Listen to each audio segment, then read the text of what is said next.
ওরাই সেটা ভাঙা শীতের মধ্যে আগুন জ্বালিয়ে এত মজা পাচ্ছি না, ভোদার বাল বিয়ের পরে বউর সাথে প্রথমবার লকপক করেও পাইনি।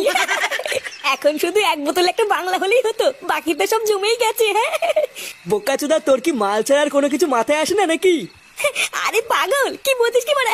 মালই তো সব রে। হ্যাঁ বলছি যে পল্টু, তার শীত তো ভালোই পড়েছে, তাই শীতের মধ্যে নিজেদের ভিতরে ছোট্ট করে একটা পিকনিক করলে কেমন হয়? এই তো বড় বাপের ছেলে একটা শ্যাটা ভাঙা কথা বলেছে। হ্যাঁ ভোদার বাল, এটাই তো আমি এতক্ষণ ধরে বলতে চাইছিলাম কিন্তু পারিনি। ওরে না, আমাকে কি পাগল চোদা পেয়েছিস নাকি? তোদের মতন বাল ছেলের সাথে পিকনিক করে কি মরবো? চাল কিনলে মাল হয় না, মাল কিনলে মাংস হয় না। হুর, এইভাবে কি পিকনিক হয় নাকি? ওইসব গুদের পিকনিক তোরাই কর গিয়ে, এর ভিতরে আমি নেই।